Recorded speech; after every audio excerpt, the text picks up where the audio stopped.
आज हम एन युग्मित दोलक के बारे में बात करेंगे। इसमें अपन केस लेंगे समान द्रव्यमान के कणों से भारित प्रत्यास्थ डोरी का युग्मित दोलन।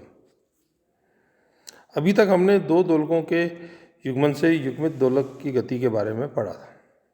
इस प्रकार के युग्मित दोलक का दोलन अनुदैर्ध्य दोलन यानी लॉन्गिट्यूडनल ऑसिलेशंस होता है, क्योंकि दोनों दोलक के लोलकों की गति उनको मिलाने वाली रेखा के अनुदिश होती है। यदि किसी निकाय में कणों की गति दोलन उनको मिलाने वाली रेखा के लंबवत हो तो उनके कंपनों को अनुप्रस्थ दोलन या ट्रांसवर्स ऑसिलेशन कहते हैं। इस प्रकार के कंपनों की गति का भी उपरोक्त प्रकार से विश्लेषण किया जा सकता है। उदाहरण के लिए किसी प्रत्यास्थ डोरी से समान दूरी पर जुड़े बहुत से समान द्रव्यमान के कणों की गति का दोलन अनुप्रस्थ दोलन होगा। अपन यहाँ ले लेते हैं एक लचीली प्रत्यास्थ डोरी जिसका द्रव्यमान नगण्य है। उससे समान द्रव्यमान m के n कण समान दूरी पर डोरी के लंबाई के अनुदिश जुड़े हुए हैं, जैसा कि चित्र में आप देख पा रहे हैं। डोरी के सिरे दो स्थिर बिंदुओं x = 0 तथा x = L पर स्थित हैं।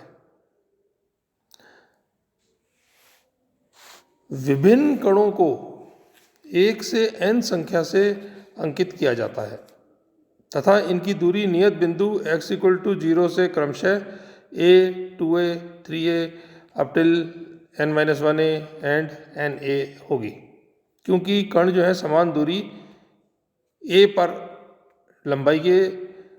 डोरी के लंबाई के अनुदिश जुड़े हुए हैं।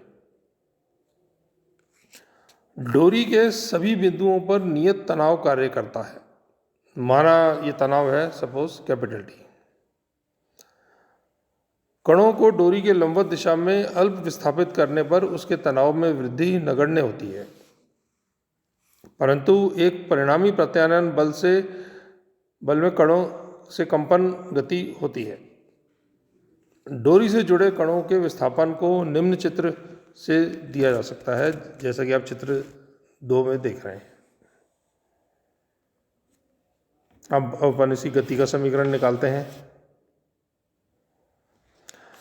डोरी से जुड़े द्रव्यमान कणों में से हम pth कण तथा उसके निकटवर्ती कणों Pn-1th और P+1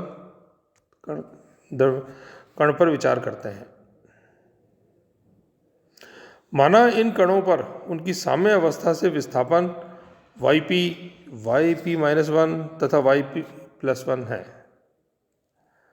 तो pth कण पर डोरी के अनुदिश x दिशा में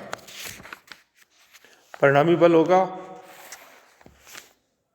T cos alpha p minus T cos alpha p-1 which is approximately equal to 0।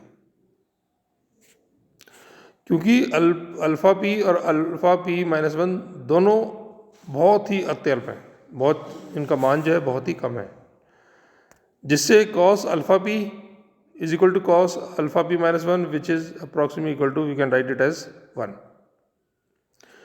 pth कण पर y दिशा में परिणामी बल होगा Fp is equal to minus T sin alpha p-1 plus T sin alpha p।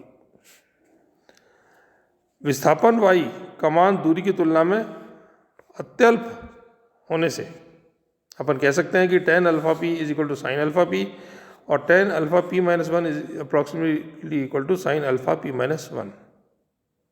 तो चित्र से अपन कह सकते हैं कि tan alpha p is equal to y, देखिए tan alpha p is equal to yp-1 minus yp upon a and tan alpha p-1 is equal to yp minus yp-1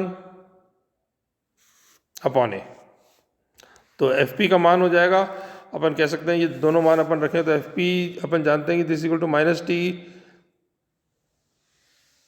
alpha p-1 plus T alpha p which is equal to minus T upon a yp minus yp-1 plus T upon a yp+1 minus yp which is equal to T upon a yp+1 plus yp-1 plus minus 2yp।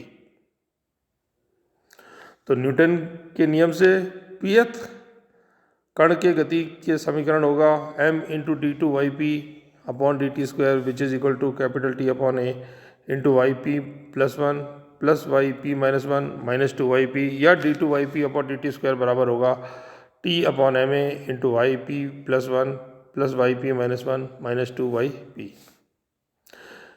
इस समीकरण को pth कण के गति का समीकरण भी कहते हैं। इस प्रकार प्रत्येक कण की गति का समीकरण इस समीकरण के आधार पर लिखा जा सकता है। p के 1 से लेके n मानों के लिए हम n अवकल समीकरणों का एक सेट प्राप्त कर लेते हैं। डोरी की स्थिति x इक्वल टू 0 और x equal to l which is equal to n plus 1 a पर विस्थापन y का मान 0 होगा, अर्थात निम्न सीमांत प्रतिबंध कार्यरत होंगे y0 इज इक्वल टू 0 तथा yn plus 1 is equal to 0, जिनका उपयोग अपन आगे विधाएं निकालने में करेंगे। दैट्स